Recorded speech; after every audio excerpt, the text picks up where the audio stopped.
Bonjour! Non, vous ne rêvez pas, c'est moi. Je suis de retour sur Booktube. Incroyable. Après avoir fait seulement 4 vlogs, j'ai lâché l'affaire. Pourquoi est-ce que j'ai lâché l'affaire? Parce que je me rendais compte que c'était compliqué pour moi de vous prendre au quotidien. Et en fait, c'est un peu le principe des vlogs quand même, c'est de pouvoir vous parler des livres au fur et à mesure de ma lecture. Donc, chose que je n'arrivais pas à faire, et je me suis dit, bon, laisse tomber, tu feras quand tu auras envie, quand tu seras ok. Et en fait, aujourd'hui, je suis ok. On est du coup le jeudi 14 août, et en fait je me suis dit que j'avais envie de me donner l'opportunité de pouvoir faire des vidéos sur YouTube, de vous parler de mes lectures et de m'investir davantage dans mon compte Instagram. Que vous dire, il fait une chaleur insupportable, mais on fait avec, c'est pas grave. Alors, ce que je me suis dit, c'est que j'allais vous prendre en fait du mercredi au mercredi, comme ça me laisse le temps le week-end de faire le montage de la semaine. Et je peux vous poster le vlog du coup le dimanche ou le lundi, ça va dépendre en fait du rythme que je vais prendre. Mais voilà, ça me laisse quand même quelques jours pour faire le montage. De toute manière, on va pas se mentir, je vais pas faire des vidéos hyper élaborées, je vais faire des choses très simples. J'ai juste envie de vous partager mes lectures, de vous filmer un petit peu mon quotidien en tant que lectrice. J'ai pas envie de me prendre la tête à faire des montages incroyables, à vous parler de choses qui potentiellement ne vous intéresseront pas. Voilà, on est ici pour parler de livres. Peut-être qu'au fur et à mesure, ça évoluera, je ne sais pas.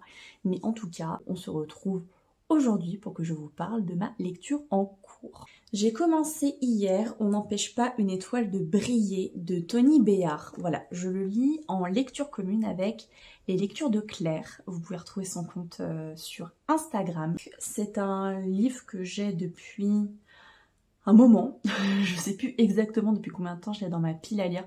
Je pense que ça doit faire quand même 2 ans, je sais pas. En fait, je sais plus du tout quand est-ce que je l'ai eu. Et c'est un livre du coup qui me tente énormément, mais je sais pas pourquoi j'avais peur de me lancer dedans. Alors je pense que c'est parce que le roman commence en 2021, mais très vite on remonte dans le passé, dans les années 1960. Et en fait, je n'ai pas du tout l'habitude de lire des romans qui se passent à cette période. Voilà. Disons que les romans que je lis qui se passent dans le passé, c'est souvent des romans qui ont lieu pendant la Première ou la Seconde Guerre mondiale. Mais c'est vrai que cette période-là, vraiment, j'ai lu très très peu de romans qui se déroulent à ce moment-là. Et je sais pas pourquoi j'avais peur, en fait. J'avais peur de me lancer. Je me suis dit non, je vais pas trop apprécier l'époque, etc. C'est pas quelque chose qui me tente plus que ça. Alors que pourtant, je n'ai vu que des bons retours sur ce roman. C'est une autrice que je n'ai pas du tout eu l'occasion de lire, de découvrir jusqu'à présent. Donc voilà, je me suis dit non, il faut absolument que je le sorte de ma pile à lire cet été. Et donc, voilà. Il est là, enfin. Je l'ai commencé et je peux vous dire, alors j'en suis à la page 78 au chapitre 11 et franchement, j'adore. Voilà. Donc comme quoi, parfois, on a des a priori sur des romans qui ne sont pas du tout fondés, ce qui est le principe des a priori. Mais voilà, je me dis, heureusement que du coup je l'ai sorti de ma pile à lire. Je pense que ça va être... je sais pas si ce sera un coup de cœur, mais en tout cas pour l'instant on est très bien parti quand même pour le coup de cœur. C'est aux éditions Charleston, enfin Charleston Poche. Il me semble que c'était un cadeau, ce roman. Je sais plus exactement, mais je crois qu'on me l'avait offert. Et voilà, je suis trop contente de le découvrir. En plus, voilà, la couverture, elle est hyper estivale, parfaite pour l'été. Et je me dis que voilà, je vais passer un super moment, je n'en doute plus. Que vous dire d'autre? Je vous reprendrai en fait au fur et à mesure de la semaine. En ce moment, j'achète très peu de livres, j'en achète même pas du tout. Ça fait un moment que j'en ai pas acheté. J'ai envie de diminuer ma pile à lire et je me dis que tous les romans que j'ai dans ma pile à lire, j'ai très envie de les lire. Donc, pourquoi acheter d'autres romans alors que ceux-là me plaisent énormément? Voilà, c'est juste que forcément il faut faire des choix. Je ne peux pas tous les lire en même temps, je peux pas tous les sortir de ma palle en même temps. Donc forcément, il y en a que je sors, d'autres qui restent dans ma palle pour l'instant, mais en tout cas, tous me tentent énormément. Et du coup, c'est vrai que je bloque un peu en me disant, il y a des romans que j'ai envie de m'acheter, il y a des romans que j'ai envie de lire, que je n'ai pas chez moi. Mais je me dis que ça sert à rien parce que en fait j'ai déjà tellement de livres que je crois que j'en ai pratiquement 60 et je me dis c'est déjà énorme, 60 livres, c'est pratiquement ce que je lis en une année. Enfin, je suis plus aux alentours des 70-75 livres par an, mais je me dis typiquement ça peut me faire pratiquement une année, donc pourquoi aller acheter de nouveaux livres, dépenser des sous là-dedans, alors que en fait tous ceux que j'ai chez moi, j'ai envie de les lire. Voilà.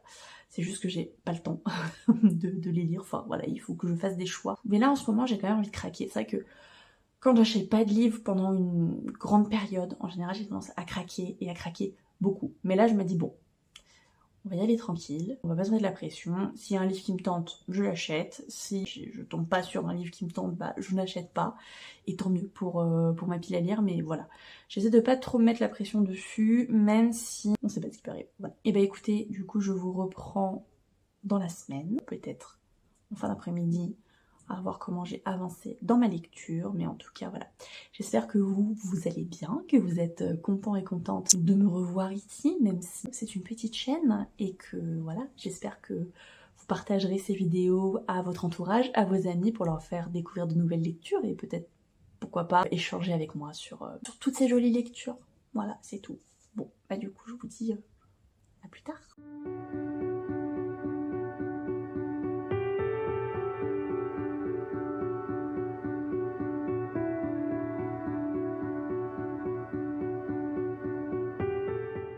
Hello, bienvenue dans le deuxième jour de ce vlog. Vous allez certainement entendre le ventilateur qui est derrière moi, mais je ne peux pas faire sans parce qu'il fait beaucoup trop chaud. Voilà. On est sorti tout à l'heure, on a été au cinéma voir Évanoui, donc un film d'horreur, et franchement, ça faisait hyper longtemps que j'avais pas eu peur en regardant un film au cinéma. Les films d'horreur de ces dernières années, franchement, c'est... Mais là, pour le coup, j'ai adoré. J'ai trouvé très bizarre, très flippant.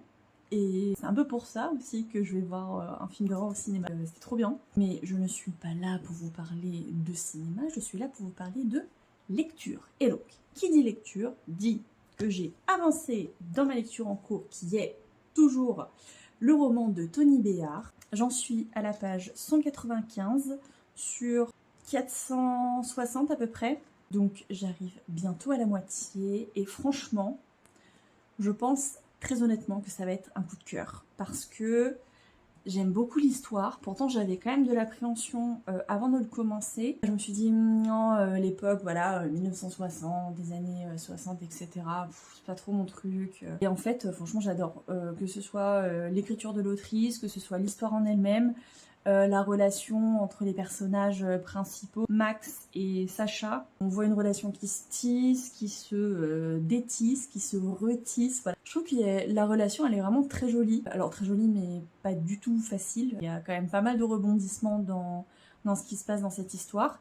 Et franchement, j'aime beaucoup. On a une petite alternance entre le présent et le passé. Même si majoritairement dans le roman, on est quand même dans le passé. Mais franchement, j'adore. Je le trouve vraiment génial. On a une première partie dans le présent, à Paris en 2021.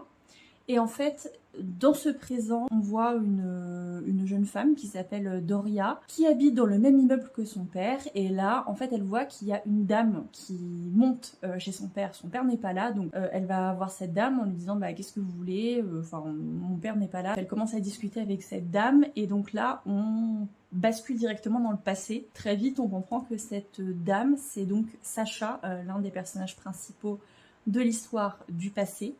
Et Max, du coup, qui est le papa de Doria, qui est absent, qui est lui aussi le personnage principal du passé. Et du coup, on va voir un petit peu comment est-ce qu'ils se sont rencontrés, comment leur relation évolue, quels sont leurs rêves, à l'époque, à quoi est-ce qu'ils aspirent, qu'est-ce qu'ils peuvent faire, quelles sont les chances pour eux, quels sont les moyens qu'ils se donnent, etc.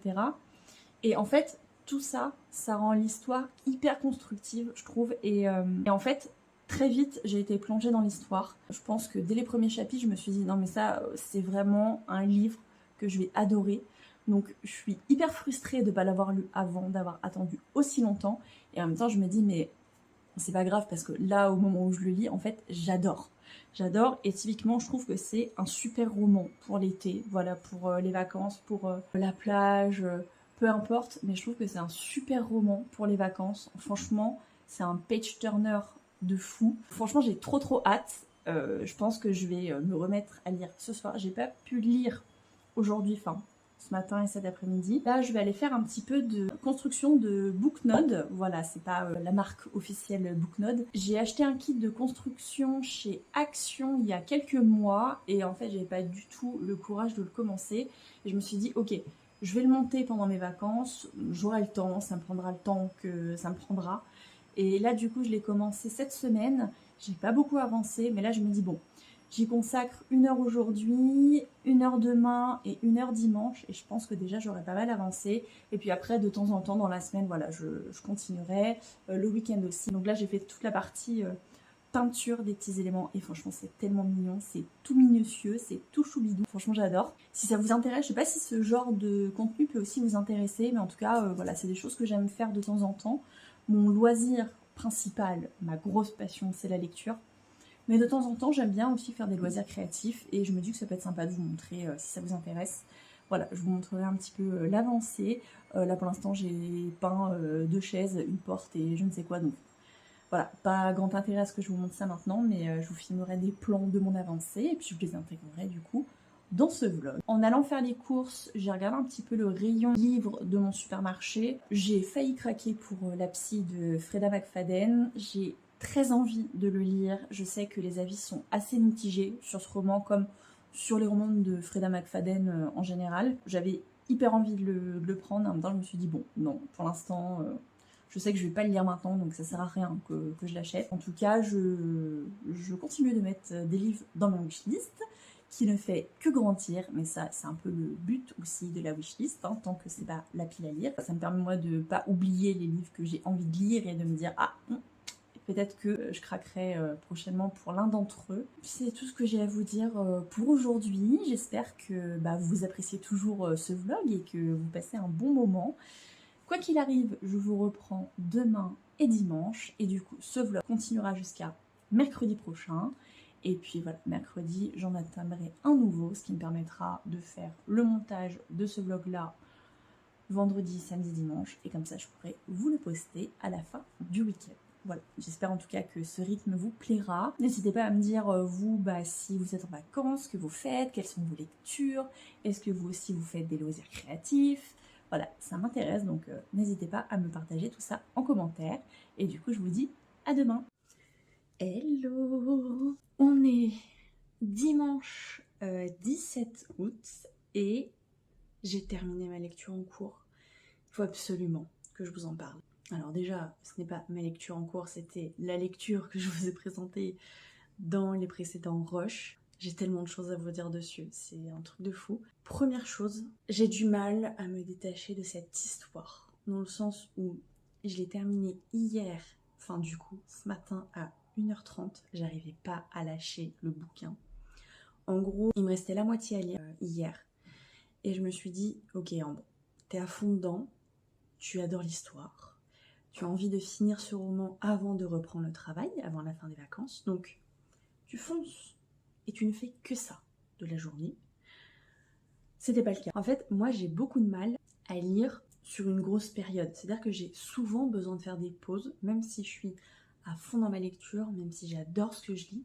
De un, parce qu'en fait, ça me détend tellement que ça me donne envie de dormir. Et donc, très souvent, quand je lis un bouquin, en fait, je me sens fatiguée, même si je suis à fond dedans.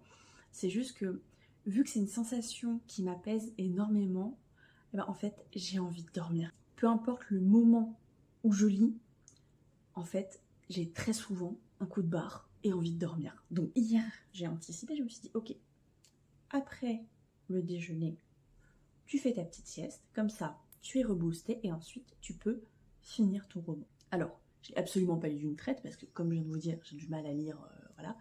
Mais en fait, bon, je vous parle bien évidemment de celui-ci, hein, on n'empêche pas une étoile de briller. Et à la fois, je me dis, pourquoi est-ce que j'ai attendu autant pour lire ce roman?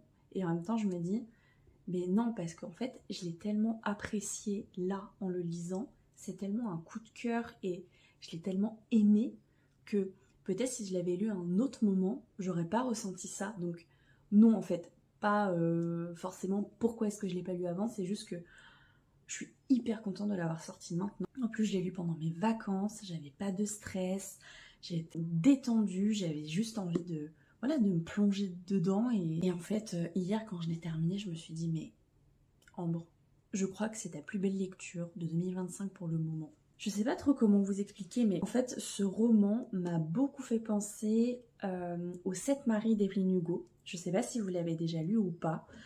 Je sais que pour la plupart des personnes qui l'ont lu, ça a été un coup de cœur.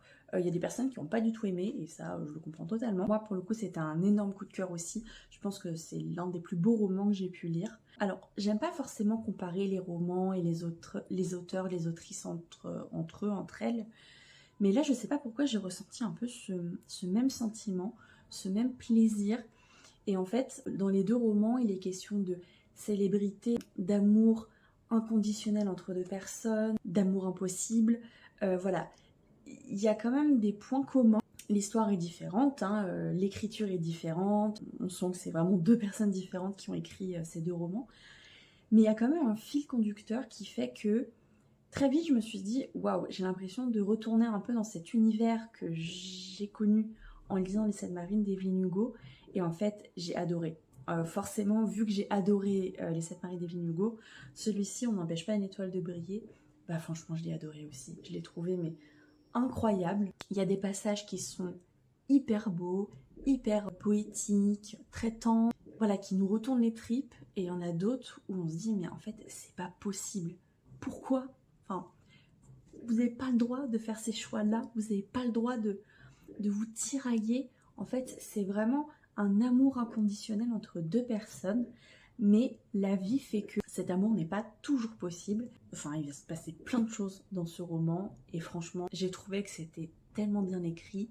L'histoire, elle est hyper prenante. Vraiment, je pense que je le relirai avec grand plaisir, et du coup, ça me permettra peut-être aussi d'avoir un autre regard dessus. Je peux pas vraiment dire qu'il y a du suspense, dans le sens où les premiers chapitres, le premier chapitre d'ailleurs, c'est dans le présent, et en fait, on voit un peu où en sont les personnages. On se doute forcément qu'il va y avoir des rebondissements, que ça va pas être voilà, tout beau tout rose. Et en même temps, il y a quand même ce truc de comment est-ce que ça s'est passé, comment est-ce qu'ils ont fait pour en arriver là. Et c'est ça que j'ai trouvé génial. Franchement, j'ai trouvé ça super bien écrit. C'est le premier livre que je lis de Tony Béa. Et pour l'instant, j'ai envie de rester dans ma petite bulle. Alors, je pense pas lire d'autres romans de l'autrice pour l'instant parce que, en fait, j'ai envie, mais de un, j'en ai pas dans ma pile à lire et j'ai pas forcément envie d'en acheter pour le moment. Et surtout, je me dis, je l'ai tellement aimé celui-ci que je sais que là, si j'en lis un prochainement, dans les semaines qui arrivent, je vais peut-être être déçue parce qu'en fait j'ai tellement aimé celui-ci que si l'autre n'est pas à la hauteur de mes espérances, en fait je vais peut-être pas autant l'apprécier que si je l'avais lu à un autre moment un peu plus tard. Bien évidemment que je vais retenter l'expérience avec l'autrice, mais pas maintenant, peut-être en fin d'année, je verrai s'il y a des romans qui s'y prêtent, qui se prêtent à la période hivernale ou automnale, je sais pas trop. Mais ouais, franchement je l'ai trouvé incroyable. Vraiment là j'ai même pas, je crois que c'est l'une des premières fois que ça me fait ça, j'ai même pas envie de sortir un autre livre de ma pile à lire. En fait, j'ai envie de rester dans cette histoire aujourd'hui. Donc je pense que je vais faire d'autres activités et pas forcément lire, ou du moins peut-être prendre un livre de développement personnel, quelque chose de complètement différent. Mais là, pour le moment, je me vois pas du tout retourner dans un autre livre. Je suis encore avec les personnages, je suis encore dans la dynamique de ce roman et de la plume de l'autrice. Donc ouais, j'ai envie de profiter et de me laisser digérer cette histoire qui a été hyper riche en émotions et qui a été juste exceptionnelle. Voilà, donc vraiment, si vous l'avez pas lu, je vous le recommande, mais à 1000%.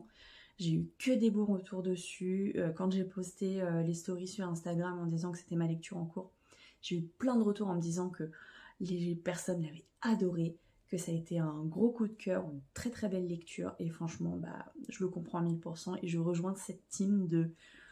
C'était exceptionnel, voilà, tout simplement. Donc, non, vraiment super contente de l'avoir découvert, et voilà.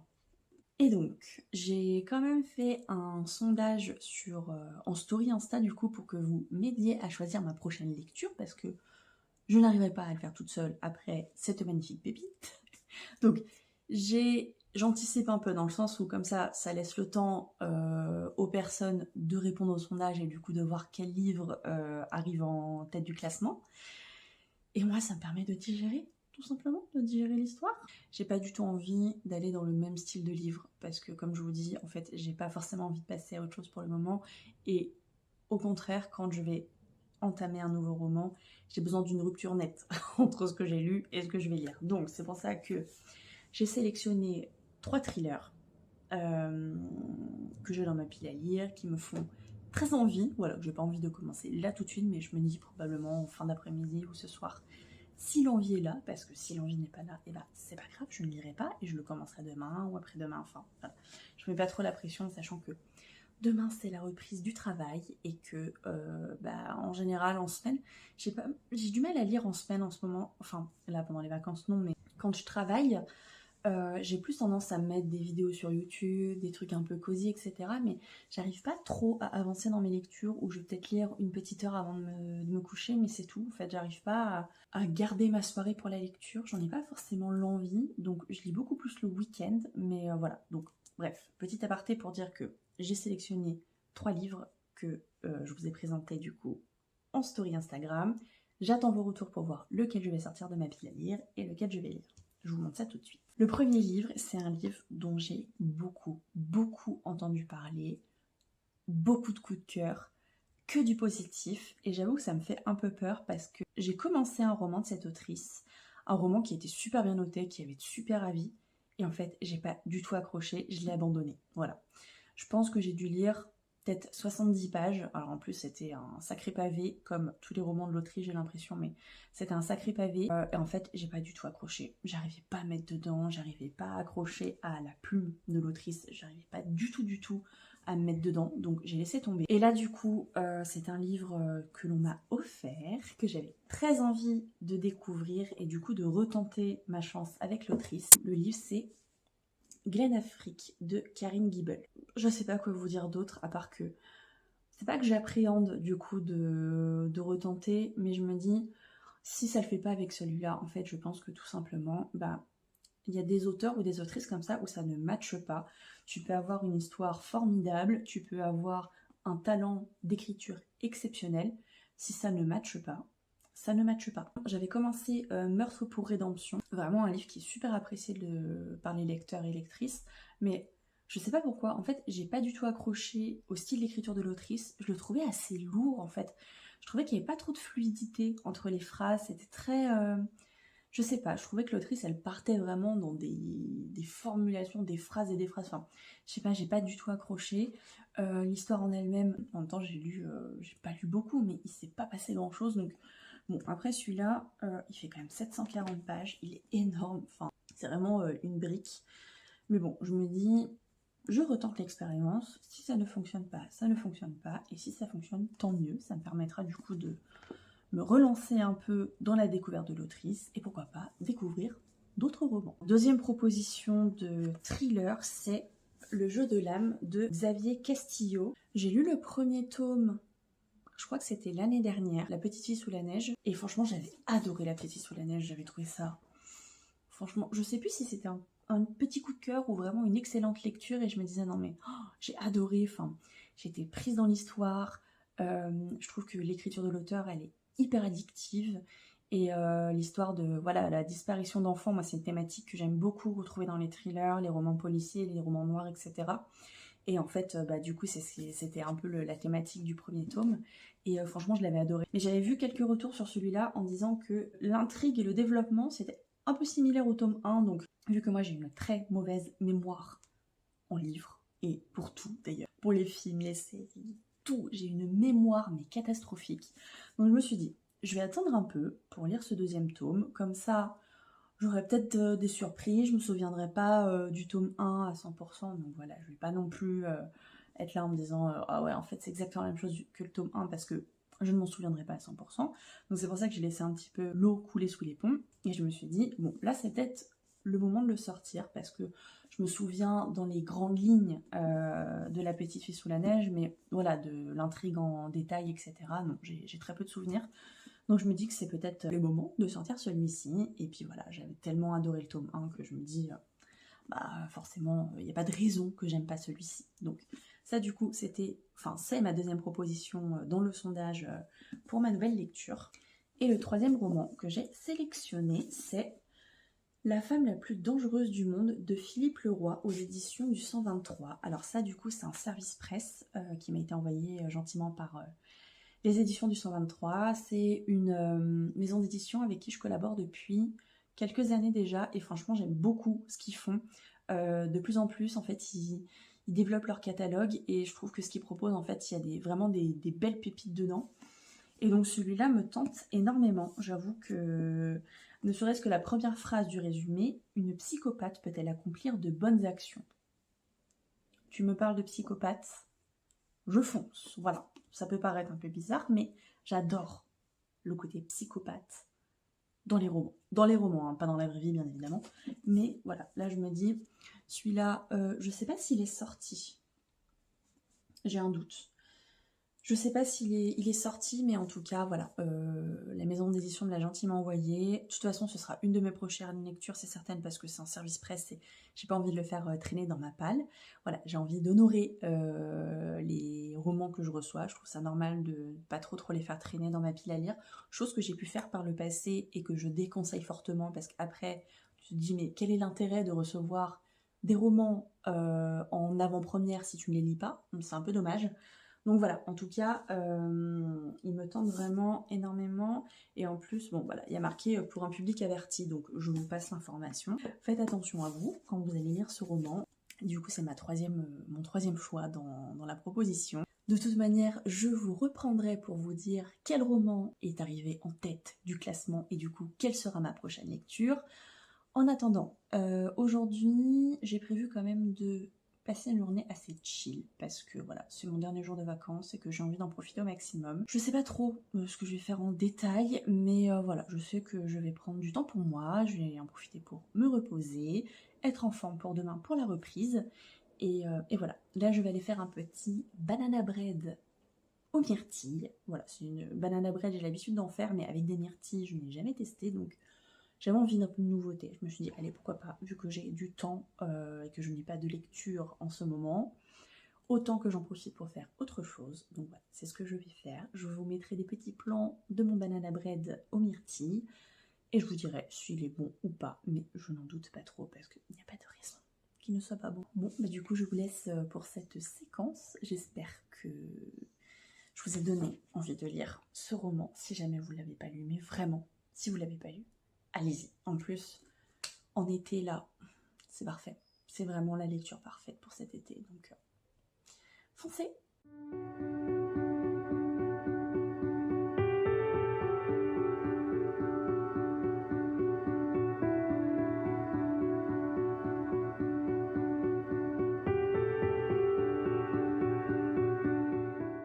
Je crois que la dernière fois que je vous ai pris, c'était dimanche. Donc on est mardi 19. Reprise du boulot assez intense, du coup, j'ai pas pris le temps de vous reprendre hier.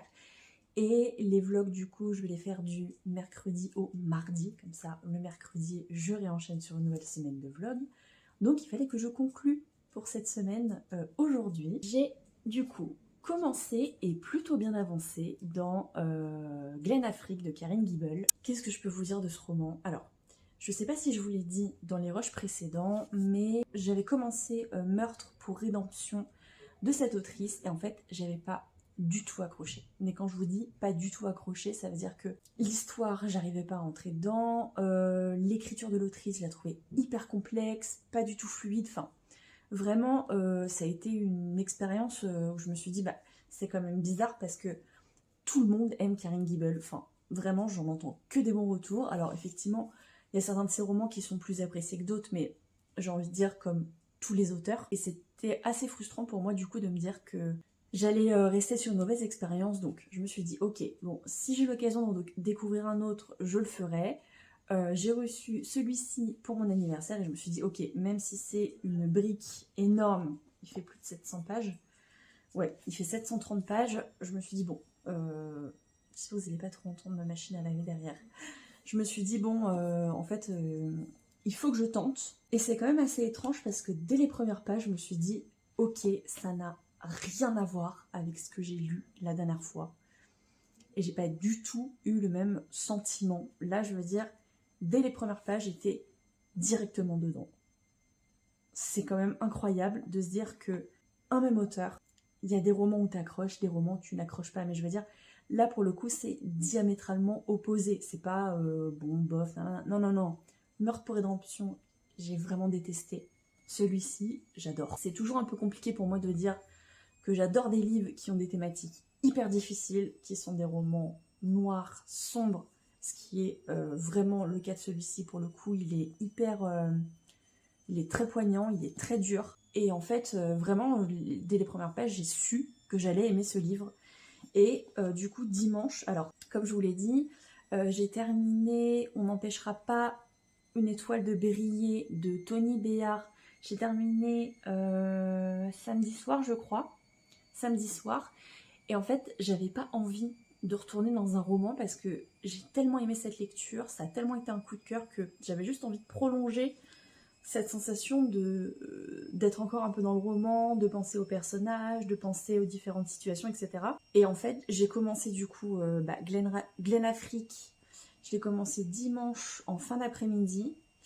Et en fait, j'ai lu genre 150 pages dimanche. C'est assez compliqué pour moi. Disons que j'ai du mal à lire plusieurs heures d'affilée. Moi, souvent, j'ai besoin quand même de faire une coupure, de faire autre chose, etc. Enfin voilà, ça, je crois que je l'ai dit aussi précédemment, mais j'ai du mal en fait à rester des heures et des heures à lire. Voilà, j'ai besoin quand même de faire une coupure à un moment. Et là, en fait, je n'avais pas besoin de faire une coupure. Vraiment, j'étais lancée dans ma lecture et ça m'a hyper surprise parce que ça s'est tellement mal passé avec l'autre roman que j'ai lu de l'autrice que je me suis dit comment est-ce que c'est possible que ça se passe aussi bien là. Donc bon, j'avais pas trop de doutes parce que j'ai vu que des bons retours sur Glen Afrique. Vraiment, j'ai vu que c'était un coup de cœur, que c'était un roman hyper poignant, que beaucoup de personnes l'ont apprécié.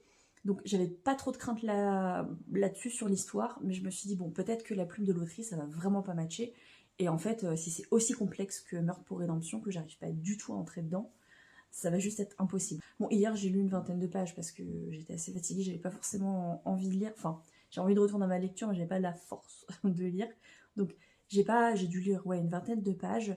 Là j'en suis à la page 180 au chapitre 28.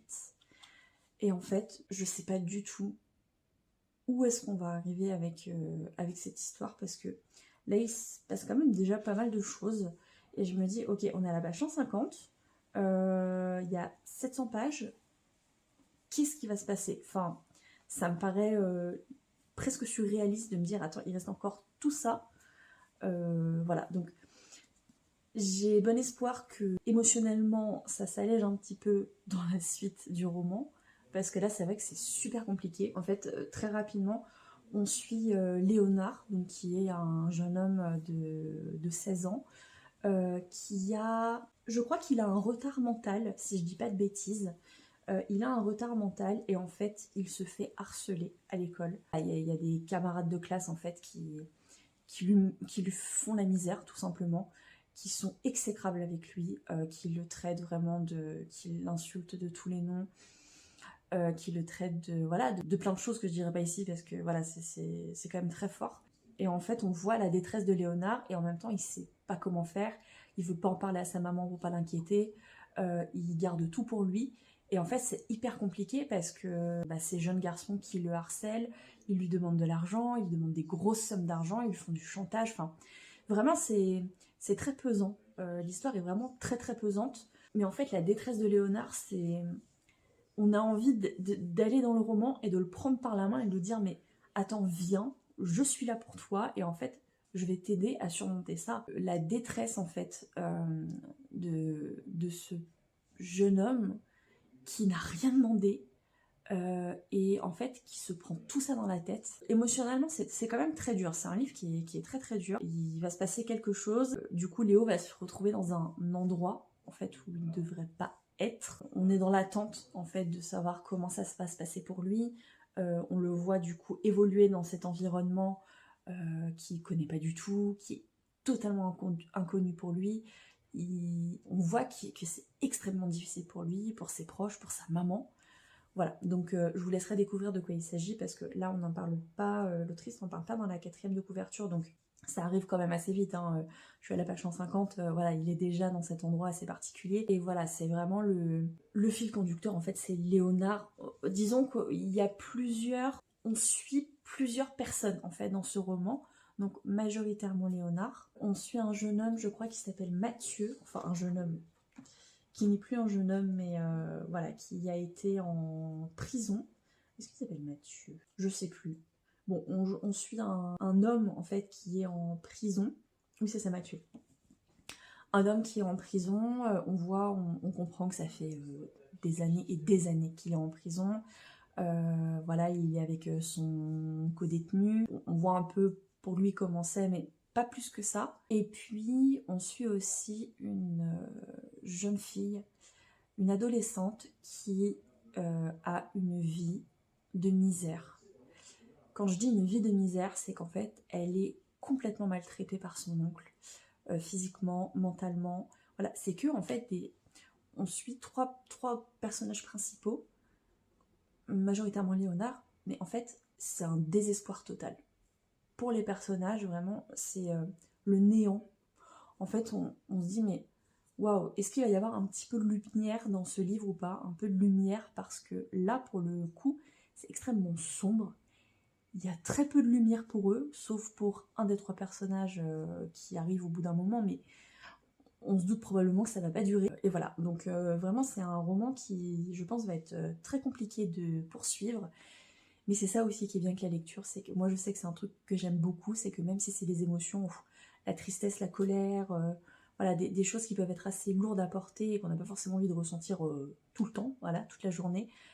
Moi j'aime ce genre de lecture en fait qui me fait sortir limite de mes gonds et qui me dit mais où j'ai juste envie de me révolter et de me dire mais en fait c'est pas possible, comment est-ce que les gens peuvent vivre ça, et, euh, et là pour le coup je trouve que c'est vraiment extrêmement bien fait, c'est plutôt réaliste. Alors moi j'ai pas forcément connu des personnages qui ont vécu ça, des personnes qui ont vécu ça, mais voilà, je trouve que c'est quand même très réaliste, et en tout cas l'autrice arrive bien à retransmettre les émotions, à retransmettre la détresse en fait des personnages, et ce côté où en fait tu sais pas comment ils vont s'en sortir, et eux-mêmes ne le savent pas, enfin voilà, on sait pas où est-ce que ça va nous mener, et ça je trouve ça vraiment incroyable. Donc, du coup je vais avancer ma lecture là ce soir, et puis toute la semaine je pense qu'elle va me suivre jusqu'à au moins dimanche, parce que voilà, j'ai pas beaucoup le temps de lire en semaine, je prends pas beaucoup le temps de le faire, j'avance beaucoup plus le week-end, mais voilà, en tout cas je suis vraiment dedans, quand je me replonge dedans j'ai juste envie de le dévorer, même si c'est dur, mais voilà. Du coup, eh ben, je vous parlerai de la suite de cette lecture dans le prochain vlog. J'espère que vous êtes ravis d'avoir passé cette semaine avec moi. Moi j'étais hyper contente du coup de retenter l'expérience, de reprendre la caméra, de vous faire un peu mon retour en direct de mes lectures. Je trouve ça quand même assez chouette. Moi je sais qu'en tout cas les vlogs lecture c'est vraiment ce que je préfère regarder sur YouTube. Donc voilà, j'espère que je vais pouvoir vous communiquer du coup moi ce que je ressens dans mes lectures. Et puis vous donner envie aussi d'en découvrir. Je pense que c'est un peu le principe des amoureux de la lecture, c'est qu'en fait on a envie de découvrir plein de choses et de se plonger dans plein d'univers, et voilà. Donc voilà, j'espère de tout cœur que vous avez aimé cette vidéo. N'hésitez pas du coup à vous abonner à la chaîne, à la partager à vos amis, voilà, à vos proches, s'il y a des personnes qui peuvent être intéressées par le genre de lecture que je vous ai présenté ici, et puis à me suivre aussi sur Instagram, même si probablement que vous venez déjà de mon compte Instagram si vous regardez cette vidéo, mais voilà, n'hésitez pas en tout cas à en parler autour de vous, à mettre un petit pouce bleu, à mettre un commentaire aussi, si vous savez pas quoi mettre comme commentaire, même des petits emojis, histoire de voilà de booster un peu la vidéo, ça pourrait être chouette. Vous n'hésitez pas à me dire ce que vous lisez en ce moment, est-ce que vous avez prévu une petite palle pour la fin de l'été, la rentrée, voilà, dites-moi tout en commentaire. Je serais ravie de pouvoir partager ça avec vous. Je vous souhaite une belle soirée, une belle journée en fonction de quand vous regardez ce vlog. Et puis je vous dis à la semaine prochaine.